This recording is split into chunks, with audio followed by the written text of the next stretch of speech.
And that's one of the things our culture has to look at, is the sub-communities that people come out to.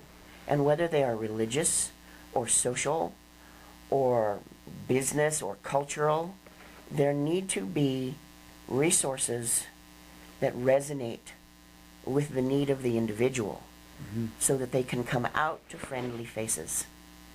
Well, and in that sense, to understand that it is a problem for society to have any marginalized population. Not that the marginalized people need to go away, but that the people who are considered marginalized or being treated in a marginalized way need to be integrated. Exactly. You know, we can argue theology for 1,000 years if it makes you feel good. In the meantime, we have to find a way for everyone to be psychologically and emotionally healthy with whoever and whatever they find themselves to be. In the meantime, here's the truth. We're queer, we're here, get used to it. Yeah. And that's what society has to do. And in ways that keep society safe. If you continue to marginalize people, that's who turns on you. Yeah. It's the lean, hungry barbarians who come in and knock you over. When you marginalize them, you leave them with unmet needs. And if a need is not met in a constructive fashion, it will find a negative way of getting itself satisfied. Find whatever way. And that is where society as a whole loses. And so we need to be addressing and choosing to address the various and sundry differences that our incarcerated population is. So, from your inside perspective as a chaplain, what are some suggestions you might make for ways that a correctional system could address the needs that you observe? Well, they could be doing better with who they choose to be their mental health care providers. Okay. Better trained staff. Better trained staff. The same way with chaplains. Don't just say you have to support the religious issues of everybody in the facility. Mean that. Hold them accountable to that. So working against any sort of hypocrisy and any sort of professional hypocrisy. Right. But more importantly, looking toward, as part of the reintegration process, on the resource handouts of varying kinds, on the Forge's site, there needs to be resources in the alternative communities. Okay. So that people can What say... sort of resources come to mind? Well,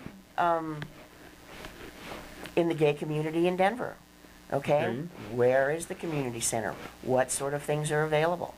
Okay. Okay, what processes can these people come out and integrate into?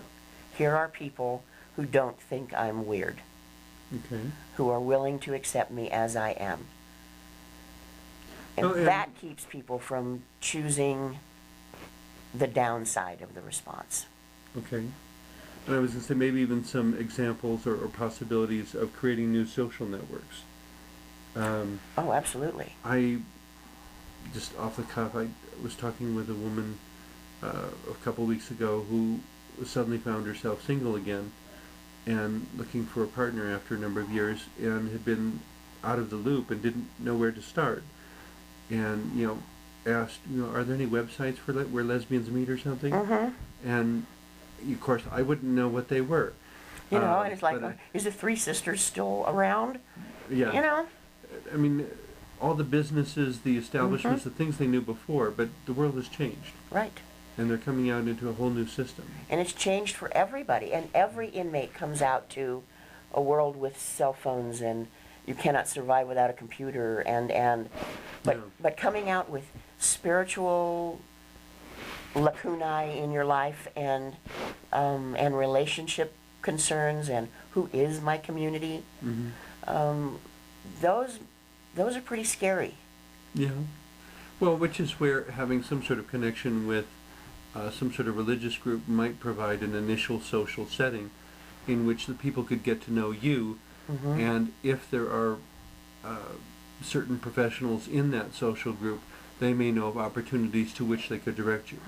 And so it becomes more Safe, personal. open environments, Safe, open environments. okay, where people can interface and then see if there's something that could become other, to develop along the line.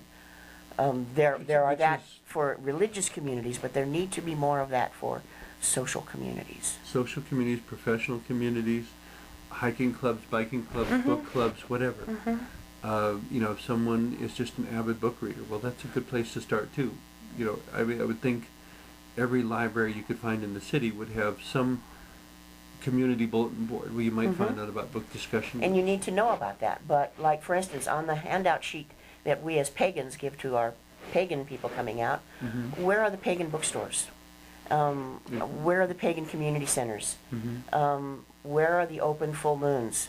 So that you can go in a safe way and other people can meet you in a safe way. And Begin to create community. yes, Because begin you to need connect. a social support network if you're going to be able to deal with anything. And so many people cannot go back to their families of origin. It simply is not a choice. You know, it's not an option. And to make that assumption of somebody, it's really kind of cruel and insensitive.